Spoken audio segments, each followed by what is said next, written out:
Sean todos bienvenidos a nuestro canal Temas de Terapia Intensiva. En el día de hoy vamos a estar comentando y a hacer una síntesis de las recomendaciones de la British Society of Hematology en el manejo hematológico de la hemorragia masiva. Un tema de especial importancia en el contexto de la emergencia y en el contexto de las unidades de cuidados intensivos. Para comenzar, es importante definir qué es hemorragia masiva y qué es transfusión masiva.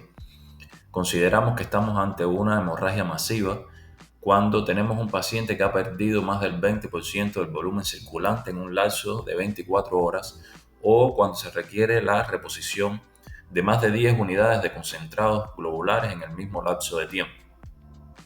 Por otro lado, podemos definir a la transfusión masiva como la administración de sangre u otros hemocomponentes con un volumen equivalente o superior al volumen sanguíneo del paciente en un lapso de 24 horas. Luego de puntualizar estos dos importantes conceptos, podemos entonces hacer un resumen de las recomendaciones generales que se pueden seguir ante cualquier paciente que esté presentando una hemorragia masiva.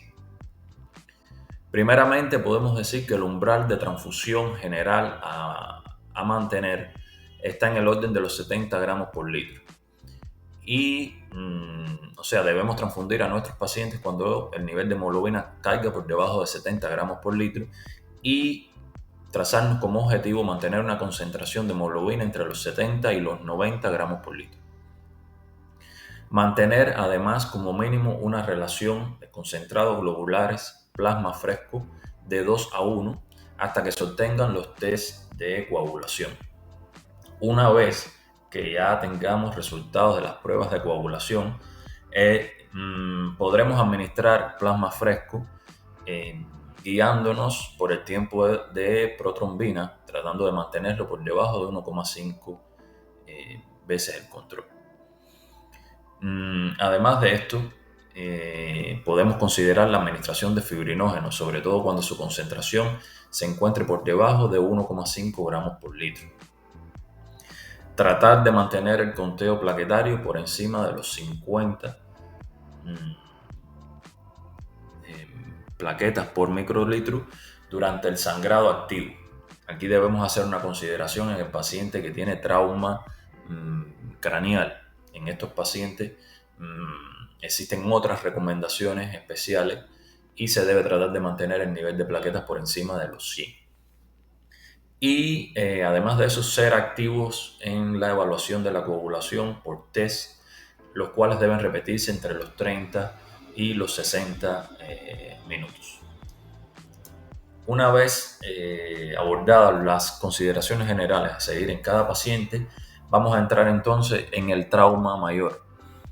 En los pacientes con trauma mayor, el plasma fresco debe administrarse lo antes posible y en esta la relación entre concentrados globulares y plasma fresco debe ser 1:1 hasta que se obtengan resultados de las pruebas de coagulación. Un elemento particular del trauma mayor es el papel del ácido tranexámico en las primeras horas del trauma. En aquellos pacientes con trauma mayor, incluyendo aquellos que tienen traumas craneales leves moderados, se debe administrar el ácido tranexámico lo antes posible y no después de las 3 horas, iniciando con un bolo de 1 gramo administrado en 10 minutos y luego seguir de una infusión de 1 gramo a lo largo de 8 horas. Estas son las consideraciones puntuales que se deben tener en cuenta en el trauma mayor. Si entráramos a considerar a la paciente obstétrica o a aquellos pacientes con hemorragia postparto, se deben seguir las mismas recomendaciones generales. En estos pacientes se debe suplementar fibrinógeno si sus niveles están por debajo de 2 gramos por litro. Fíjense que la recomendación es suplementar fibrinógeno de manera más precoz y con niveles incluso más elevados que las recomendaciones generales. Esto también se ha evaluado en el trauma mayor. Todavía no hay evidencia clara que soporte su uso.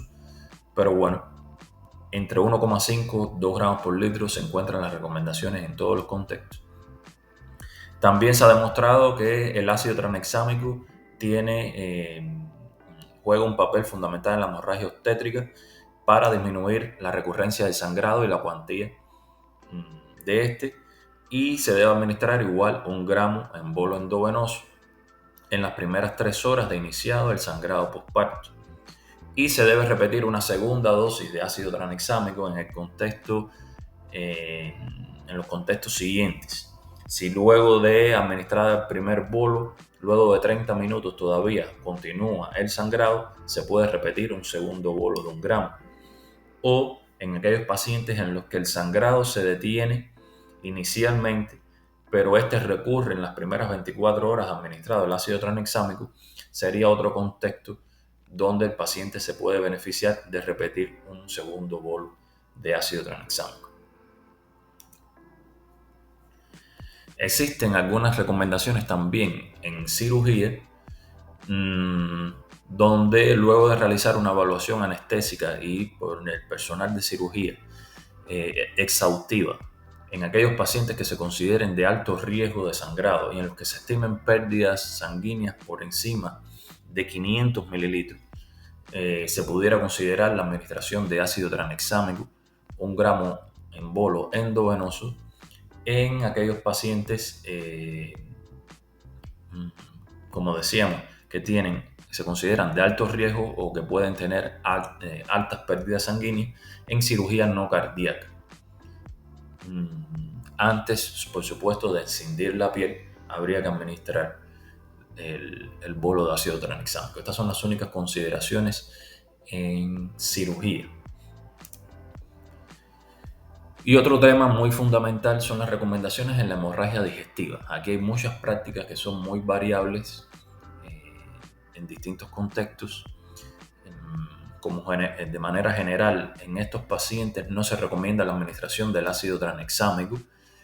Se han hecho estudios exhaustivos evaluando el papel del ácido tranexámico en el paciente con cirrosis hepática, por ejemplo, y los resultados siempre han sido negativos. Recordar que el paciente con cirrosis hepática es un paciente que suele presentar un estado de hiperinflamación persistente y que tiene riesgo de trombosis por cambios que se producen en los niveles de coagulación, de factores de la coagulación, reducción de factores de síntesis de factores anticoagulantes, y el propio estado hiperinflamatorio los puede predisponer a la trombosis, y por tanto no se recomienda la administración del ácido tranexámico en la hemorragia digestiva.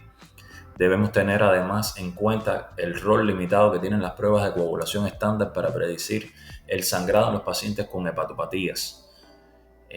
Todos hemos enfrentado tal vez en algún momento algún paciente con cirrosis hepática en los cuales, a pesar de tener prolongación del tiempo de protrombina significativo, de estar en un estadio avanzado de Shire-Pugh con INR que pueden estar en torno a los 2.5, sin embargo, estos pacientes presentan cuadros de trombosis venosa profunda o incluso tromboembolismo pulmonar durante una admisión a unidades de cuidados intensivos o una admisión hospitalaria. Y además de esto, se debe tener en cuenta que se debe evitar la administración excesiva de plasma fresco en los pacientes con cirrosis hepática, ya que esto puede incrementar las presiones venosas portales y en general pudieran incrementar el riesgo de resangrado, sobre todo en aquellos pacientes con sangrado varicial.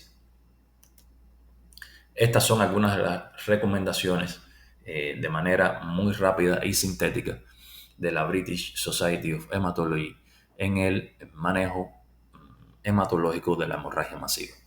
Muchas gracias, espero que les haya sido de interés este tema y nos vemos en próximas conferencias.